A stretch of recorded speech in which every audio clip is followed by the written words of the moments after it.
Olá pessoal, aqui é a Leilane e essa é mais uma aula bônus da mentoria. Vamos falar sobre grupos de estudo. Primeiro vou falar um pouquinho sobre a minha experiência com grupos de estudo, que foi bem vasta aí nos meus anos de estudo para concursos. O primeiro grupo que eu participei foi da PCDF em 2016, mas era um grupinho mais informal, de pessoas que se encontraram ali pelo Instagram.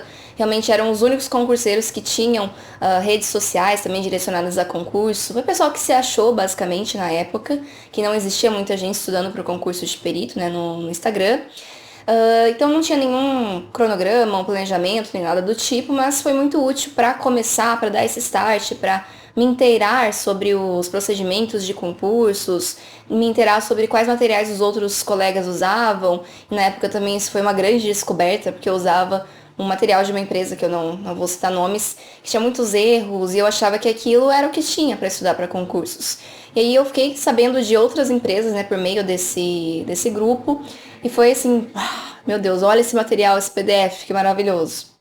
Então, embora não tenha sido não tenha tido nenhum propósito específico, grupo, nenhum tipo de organização especial, já foi muito útil na época, porque eu era totalmente crua em concursos. Na época eu estava estudando já há um ano sozinha, basicamente. Então me iluminou muita coisa ali, principalmente pela experiência das outras pessoas que estavam ali, que já tinham prestado outros concursos e tudo mais. Meu segundo grupo de estudos, na verdade foi mais de um grupo que eu montei para o concurso do IGP do Rio Grande do Sul em 2017. Então nessa época eu já tinha um Instagram bem ativo, tinha vários seguidores, e daí eu resolvi criar um grupo de estudos, abri lá um formulário de interesse, e eu tinha um limite inicial desse grupo de estudos, né, que eu tinha em mente, só que teve muito mais inscrições do que comportaria esse limite do grupo que eu estava pensando em montar. Então o que eu fiz? Eu montei mais de um grupo. O grupo principal, das pessoas que eu escolhi, que estavam mais alinhadas com o meu nível de estudos principalmente, e o grupo secundário das demais pessoas, né, que não entraram aí nesse grupo principal. O primeiro grupo foi um sucesso, que seguiu basicamente tudo que eu vou falar aqui pra vocês, mas o segundo grupo das pessoas que não estavam, né, no nível do primeiro grupo, digamos assim, vocês vão entender quando eu for falando aqui, ele flopou, né, o pessoal não acompanhava as atividades nem nada do tipo, então simplesmente não deu certo esse grupo de pessoas que estavam desalinhadas com o meu nível de estudos na época, mesmo tendo as mesmas atividades ali no grupo, os mesmos planejamentos, cronograma, organização de simulados, simplesmente nada disso funcionou nesse segundo grupo, porque não tinha o mesmo nível de comprometimento. E aí, depois no GP de Santa Catarina, agora a Polícia Científica, também montei grupo de estudos, mas dessa vez eu fiz um só. Também abri uma seleção, mas na realidade já tinha algumas pessoas em mente para convidar para o grupo, pessoas que eu já conhecia, já sabia o nível de dedicação, o nível de estudos que estava, até teve pessoas que entraram por indicação, digamos assim, então conhecidos de conhecidos. Então também foi um grupo bem mais seleto, acho que no final a gente ficou ali em 5, 6 pessoas no máximo, até a data da prova. Então essa foi a minha experiência com o grupo de estudos e de onde eu tirei basicamente tudo que eu vou compartilhar aqui com vocês hoje sobre grupo de estudos. É bastante coisa, não é todo mundo que vai ter, acho que a organização, a motivação para estar num grupo desses, mas pode ser que em algum momento da sua vida concurseira aí faça sentido estar em um grupo um pouco mais estruturado, um pouco mais planejado, como eu vou falar aqui para vocês hoje. Primeira coisa, por que participar de um grupo de estudos? Quais as vantagens que eu vejo? E não são poucas. Primeiro, em relação à motivação, ao comprometimento. Então, quando você tem ali um grupo de pessoas que tem os mesmos objetivos que você, todo mundo se motiva ali, né? Se compromete juntos, compartilham metas, responsabilidades. Então, tá todo mundo se incentivando ali, desde que todos estejam na mesma vibe. Se você tá num grupo que as pessoas não te incentivam, que falam coisas para te jogar para baixo, ou para te fazer desanimar, ou para te deixar ansioso pro concurso, ele não tá te ajudando, então certamente está te atrapalhando. Então a primeira coisa, né, se não tá te motivando de alguma forma a fazer melhor, a ser melhor, reavaliar o propósito aí desse grupo. Segunda vantagem, compartilhar recursos e informações sobre o concurso. Então, vocês podem compartilhar experiências de estudo também, compartilhar um resumo que um ou outro tenha feito. Não pode compartilhar, claro, materiais comprados, né, materiais que sejam protegidos por direitos autorais, porque isso é violação de direito autoral. Inclusive, se vocês forem ver em termos de uso, né, de cursos, plataformas, até da mentoria, sempre tem algum termo ali falando que compartilhamento em drives, por exemplo, de grupos de estudo é proibido. Então, cuidado com isso também, cuidado com o tipo de coisas que vocês compartilham. Então, tenham muito, muito cuidado com as coisas que vocês jogam para esses grupos de estudo, porque isso pode se voltar contra você algum dia. Mas demais materiais, então, olha aqui essa videoaula, que legal que eu achei no YouTube, vai lá e manda. Então, vocês podem construir ali também um drive, por exemplo, de materiais gratuitos, materiais que são disponíveis na internet. Também é uma ótima ideia. Aprendizado colaborativo é outra vantagem, então vocês conseguem aprender uns com os outros, esclarecer dúvidas, compartilhar perspectivas, podem fazer ali estudos de caso juntos, podem discutir questões juntos. Eu lembro que no grupo do GP de Santa Catarina, o Anderson sempre ensinava as questões de química pra gente ali no grupo, o Anderson é o mentor aqui do mapa. Então, estar com pessoas que têm outras dificuldades, outras facilidades, também tem essa vantagem. Feedback e apoio. Então, pode ser que você não enxergue alguma coisa aí que esteja fazendo errado, mas pode ser que alguém do seu grupo tenha mais experiência e consiga enxergar isso. Vocês podem juntos também ajudar a desenvolver um ao outro. Eu lembro também que em um dos grupos de estudo, com uma das colegas, a gente trocou redações para uma corrigir a redação da outra, que a gente não tinha condições de pagar, correção paga. Mas a gente trocou aí esse feedback das reações, das correções. Então, sempre que puder apoiar ali os outros membros, tá válido também dentro do grupo. Simulados e práticas de questões. Isso aqui é muito importante no concurso de perito criminal, porque você já sabe muito bem que nós não temos muitas questões para estudar para o concurso de perito. Então, se você estiver dentro de um grupo de estudos em que as pessoas estão dispostas a elaborar questões ali para troca no grupo, elaborar simulados em grupo, como a gente fazia também, tanto no concurso do Rio Grande do Sul quanto em Santa Catarina. Então, a gente se dividia ali e elaborava simulados juntos. Isso vai ser ali um grande diferencial em comparação às pessoas que não têm acesso a esse grupo de estudos, por exemplo. Então, se a gente está pensando aqui, tem muitos recursos que são escassos para o concurso de perito, né? Até bons materiais, até questões e simulados. Se vocês conseguirem elaborar isso dentro do grupo, vocês com certeza vão estar à frente das outras pessoas. Redução da ansiedade, redução do isolamento. Então, a gente sabe que isso para concursos é solitário. Se você tiver algumas pessoas ali com quem compartilhar esses momentos, com certeza vai se tornar menos solitário. Estabelecer conexões, fazer networking. Então, às vezes as amizades ali do grupo de estudos vão ficar não só para concursos, né, mas para a vida ou para sua carreira profissional. Às vezes cada um vai para um estado, vai acabar sendo perito em um lugar diferente, e aí daqui a alguns anos vocês vão trocar figurinhas, por exemplo. Então isso também é muito bacana de conhecer pessoas, manter contato com essas pessoas e futuramente pode ser que venha a calhar, né, ter esse tipo de contato. Então, são muitas vantagens, né? Poderia citar mais algumas outras aqui, mas essas são as principais. E o que fazer, então, dentro de um grupo de estudos? Que tipo de atividade que pode ser desenvolvida dentro de um grupo estruturado, né? Um grupo que tem um objetivo. Eu não estou falando aqui daqueles grupos que tem milhares de pessoas que te jogaram ali dentro, ou jogaram o link em algum lugar e você foi lá e entrou. Tem um monte de gente falando a todo momento, e gente ansiosa, gente preocupada, e gente botando terror. Não é desse tipo de grupo que eu tô falando aqui, né? Talvez isso já tenha ficado claro. Tô falando dos grupos que têm um objetivo estruturado, têm atividades estruturadas, têm pessoas de níveis compatíveis. Esses grupos, sim, são grupos pequenos e que você pode ter ali todo um conteúdo programático até ser desenvolvido dentro desse grupo. E aqui, quando eu falo de atividades, eu dividi em 3 níveis, tá? Atividades que iniciantes podem fazer, intermediários podem fazer e avançados podem fazer. Porque isso vai diferir, né? O meu outro grupo lá do Rio Grande do Sul, por que ele flopou? Porque as pessoas ali não estavam no mesmo nível de estudos que eu estava na época, que já estava mais avançada. Então, as atividades que eu estava organizando não eram compatíveis com as outras pessoas daquele grupo. Então, por isso até que eu separei aqui na hora de recomendar algumas atividades para vocês. Mas, claro, essas divisões aqui que eu vou falar, elas não são regras, né? Não pode fazer tal coisa se for iniciante. Claro não, até porque a própria divisão, né, entre iniciante, intermediário e avançado, ela é nebulosa. Então, não levem tudo ao pé da letra, mas só para vocês terem uma ideia do que seria mais recomendado para cada nível. Então, primeiro, grupos de estudo para iniciantes. Troca de indicações de professores, indicações de materiais.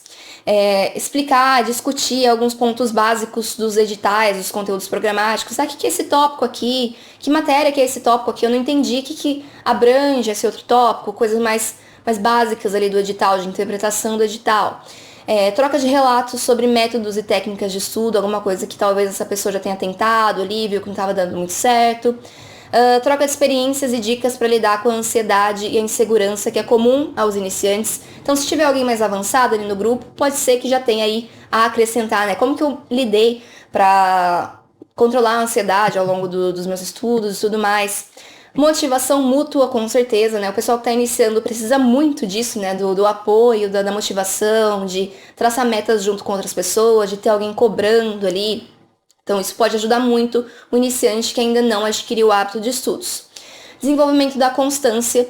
Então, aqui vocês podem organizar sessões de estudo em grupo, podem compartilhar, por exemplo, ao final do dia todo mundo manda ali qual foi a carga horária que fez, ou manda print no fim da semana do registro ali da carga horária de estudos feita. Então, mantendo ali como se fosse uma prestação de contas, né, com o grupo, que também ajuda o iniciante a saber que tem alguém cobrando, alguém olhando ali, ou alguém passando pelas mesmas dificuldades. Então, ter essa cobrança aí pode ajudar também o iniciante.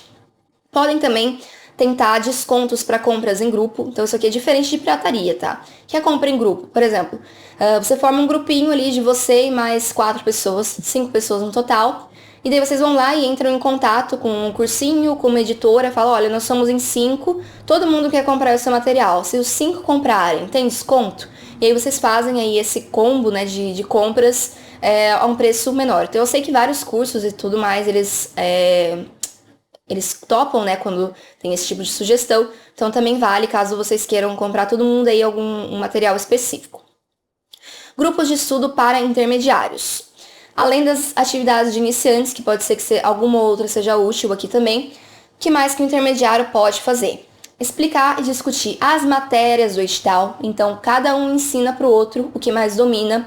Isso é muito mais difícil para o iniciante, né? Que ele mesmo está engatinhando ali nas matérias. Então, é muito mais difícil dessa pessoa ensinar alguém. Não que seja impossível, mas é mais difícil e pode ser também perigoso, dependendo de quem está no seu grupo de estudos.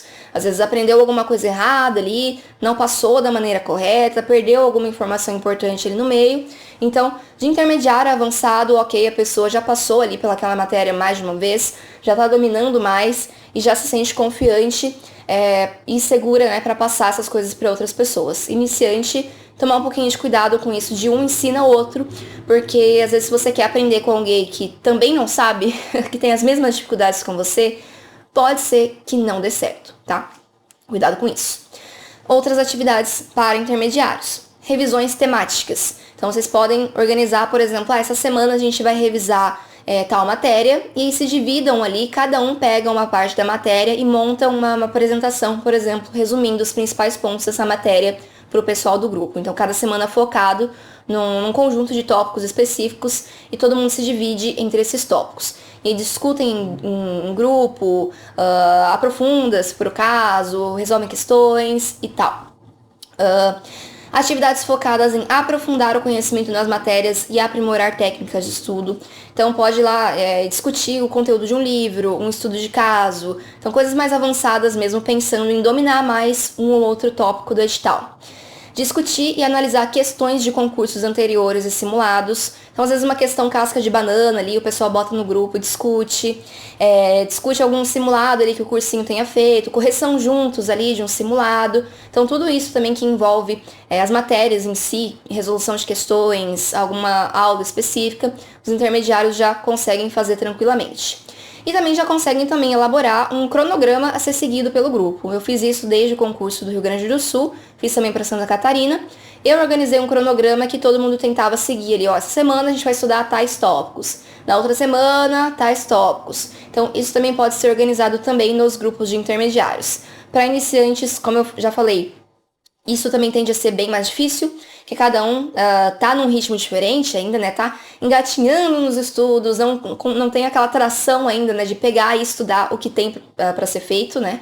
Então, às vezes, o iniciante precisa ir com mais calma ali e montar um cronograma em grupo pode ser frustração para a maior parte dos envolvidos ali. Então, cuidado com isso também. Para os avançados, o que mais que dá para ser feito além de tudo isso, né? Que mais que dá para fazer nesses casos?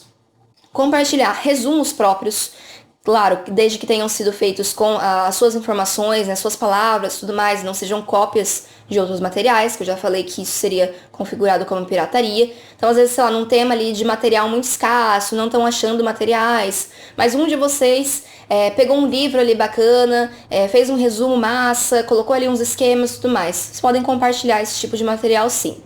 Discutir as questões casca de banana também, então tentar se aprofundar mais nessas questões que não são a regra, né? São as exceções dos concursos, mas que existem e podem ser diferencial na hora da prova. Elaborar questões inéditas, isso é muito legal para os avançados também. Elaborar simulados colaborativos, então todos vocês se dividem ali para fazer um simulado com as matérias do edital, incluindo ali questões inéditas para alguns temas em que as questões sejam mais escassas.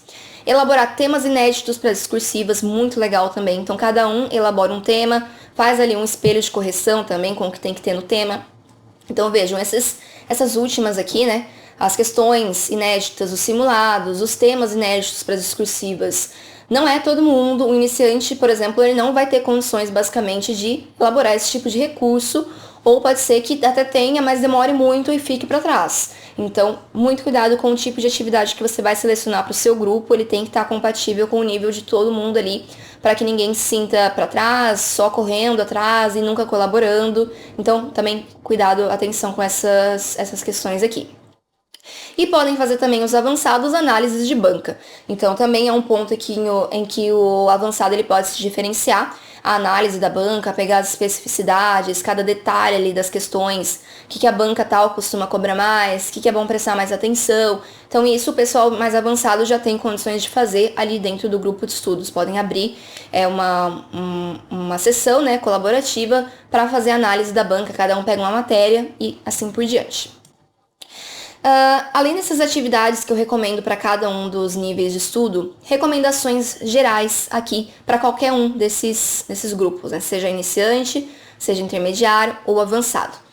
Primeira e provavelmente a mais importante de todas, o tamanho do grupo. Então tem que limitar o número de membros. Eu considero ali que no máximo estourando 10 pessoas. Mas eu limitaria ali 4, 5, 6 pessoas para ter um número bom de pessoas. E é difícil, né, conseguir esse número já de pessoas que estejam no mesmo nível de comprometimento que você. Então, para facilitar a participação de todo mundo, controle, comunicação, limitar ao máximo possível o número de pessoas. Grupos muito grandes, que você não limitou o número, só deixou o pessoal entrar ali, ou você mesmo entrou em outro grupo, eles vão se tornando cada vez menos produtivos e mais difíceis de gerenciar e mais bagunça, né? O pessoal compartilha um monte de coisa ali, pirataria e reclamação e ofensas, que eu sei que rola também. Então, cuidado com esse tipo de grupo, tá? Como eu falei, se não tá te jogando pra frente, ele tá te puxando pra trás, tá? Então, muito, muito cuidado. Outras recomendações aqui. De preferência, ter um grupo específico para um edital, para uma área específica, então todo mundo estudando com base no mesmo conteúdo programático. Nível de estudos parecido entre os membros, então não adianta pegar alguém que começou a estudar semana passada e colocar num grupo ali de avançados que estão estudando há 5 anos. Isso não vai ser bom para ninguém. Então, ou vai atrasar alguns, ou vai desmotivar outros. Então, nível de estudos também precisa estar compatível entre as pessoas que estão no grupo. Quem vai montar o grupo, quem vai administrar, gerenciar, precisa definir os critérios, né, para participação e as regras e expectativas para o grupo. Então, por exemplo, você pode colocar ali qual o objetivo, né, qual o concurso, o edital, a área, qual que é o nível de experiência que vocês esperam das pessoas que vão entrar no grupo. Então, por exemplo, que já tenha prestado um concurso de perito criminal e sido aprovado, por exemplo, vai que um avançado ali montando um grupo dos super avançados. Então, esse é um exemplo, né, de critério. Deixa claro quais as expectativas para o grupo em relação ao envolvimento, em relação à contribuição das pessoas e as atividades que vão ser desenvolvidas. Então, já deixa claro para que é aquele grupo, que tipo de atividade que você está organizando ou que você pensa em organizar dentro daquele grupo. Então, vai ter encontro online? Sim, não, com que frequência? vai dividir para fazer simulado, vai dividir para fazer questões inéditas, tem que ter fechado já alguma parte do edital.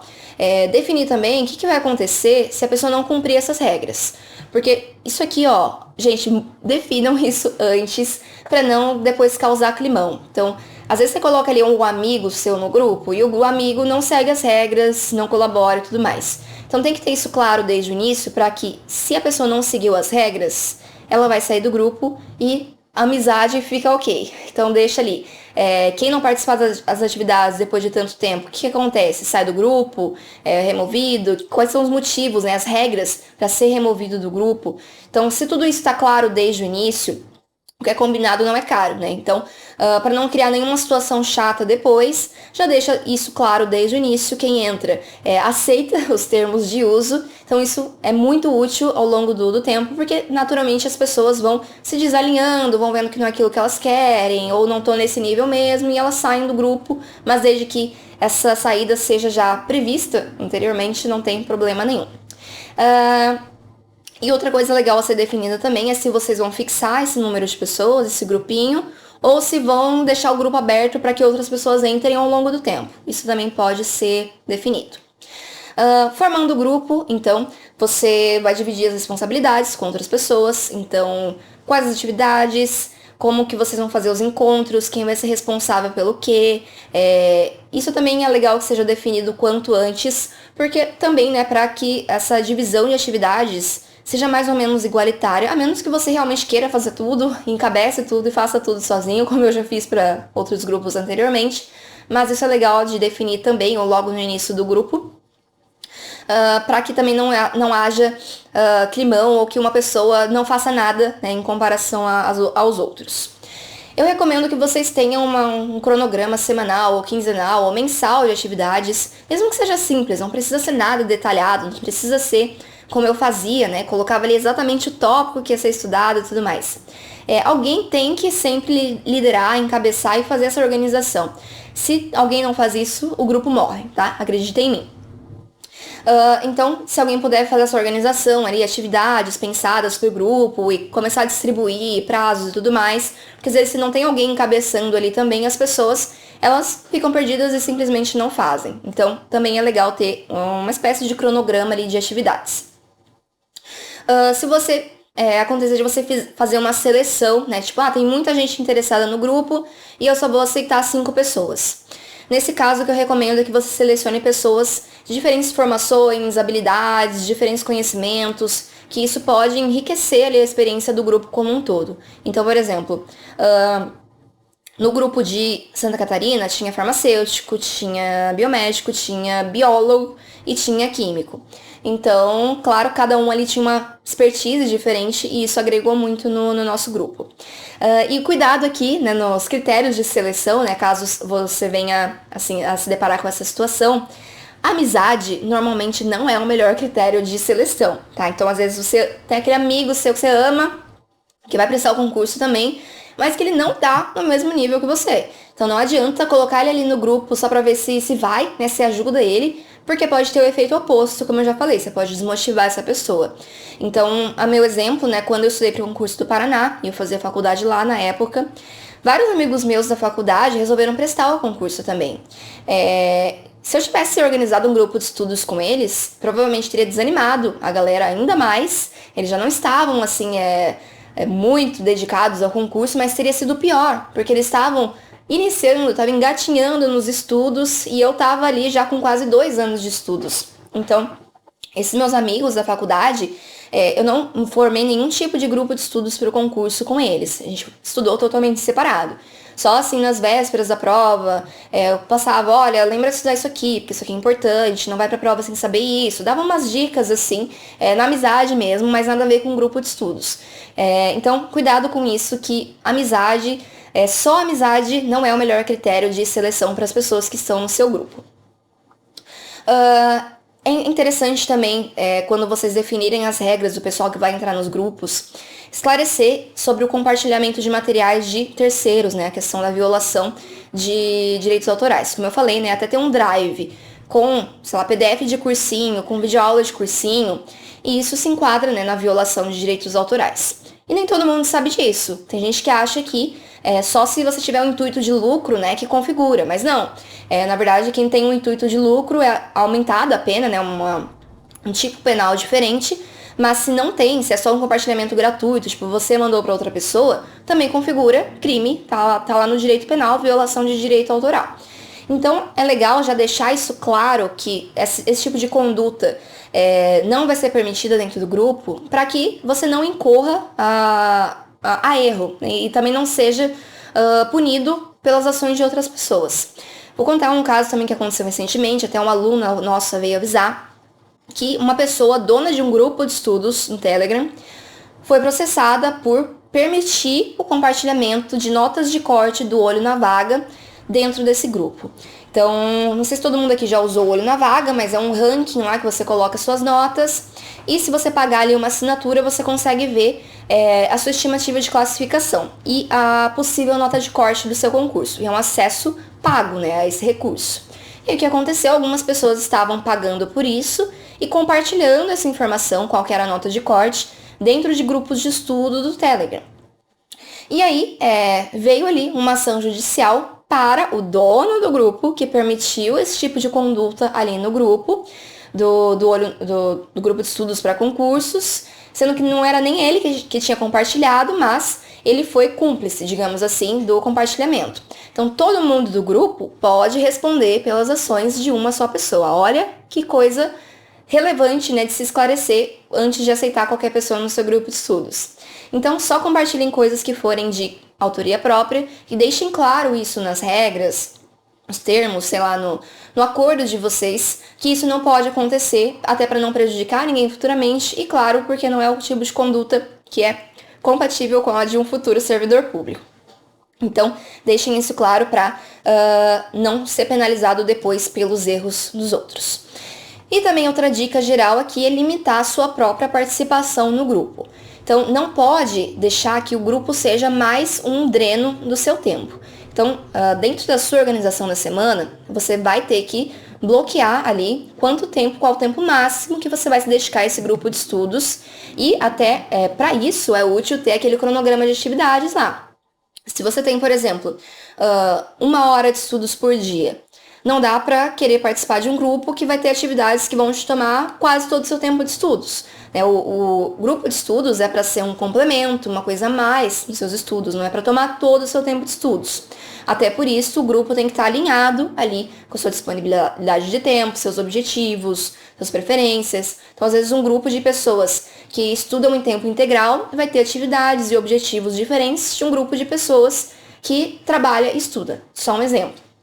Então, isso estando claro desde o início, ajuda todo mundo a se organizar e a limitar a sua participação de forma com que o grupo não seja um dreno de tempo, tá? Senão vai ser mais uma coisa, além de Instagram, redes sociais, threads, que vai te tirar tempo de estudos individual, que é o mais importante.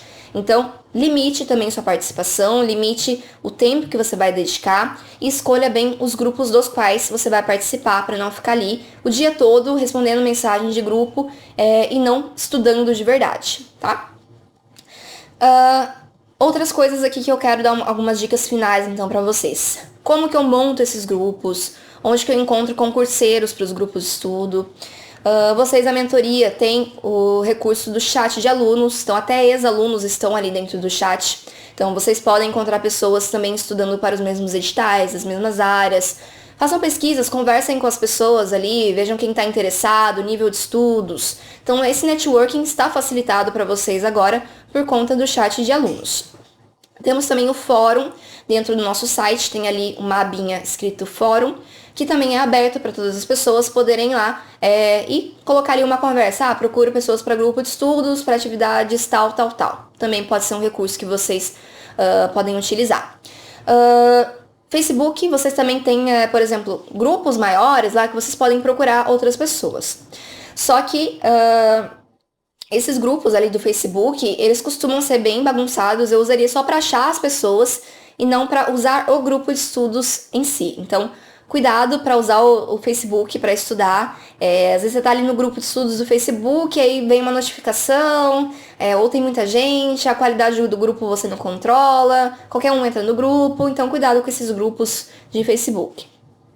O WhatsApp é um recurso bastante usado para montar grupos de estudo.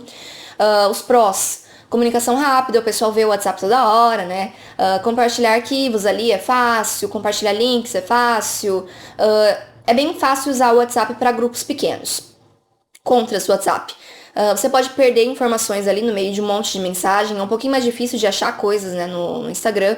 E pode ser fonte de distração também. Então, às vezes você abre o WhatsApp e tem não só a conversa do grupo, mas várias outras ali. E quem resiste de parar e responder, né? Então, cuidado com isso. Mas, para quem tem um grupinho menor ali, consegue se gerenciar bem em relação ao uso de WhatsApp, não vejo nenhum problema usar. E, recentemente, a gente tem a opção do Telegram. Prós do Telegram: maior capacidade de armazenamento de arquivos. Lá tem como fazer enquetes, tem outros recursos mais interessantes. Consegue ter mais membros no grupo, né? Não seria o caso aqui porque a gente tá focando em grupos pequenos, mas se for o caso, tem como colocar mais pessoas lá. Tem como criar canais que só o administrador fala e o restante do grupo não. É possível organizar melhor as informações lá. São menores as chances de distração, porque normalmente a gente não mantém muitos chats lá no Telegram, né? Então, muito menos que o WhatsApp, eu imagino. Contras: menos popular que outras plataformas, então nem todo mundo também usa o Telegram. E eu acho que seria a escolha melhor em relação à organização e a menos distrações. De todos esses, eu escolheria o Telegram atualmente. Na minha época era o WhatsApp, era o que tinha, mas hoje eu faria no Telegram mesmo por conta das distrações. E para organizar encontros virtuais, para organizar as outras atividades que eu sugeri aqui, primeiro, né, antes de mais nada, definir o que vocês vão fazer, se vão estudar juntos ou não, se vão fazer revisões ou não, para ver que tipo de ferramenta que vocês vão precisar. Mas caso vocês queiram se reunir, por exemplo, de forma online, tem Zoom, Google Meet, Skype, Teams, tem o Discord, que o pessoal tem usado muito atualmente.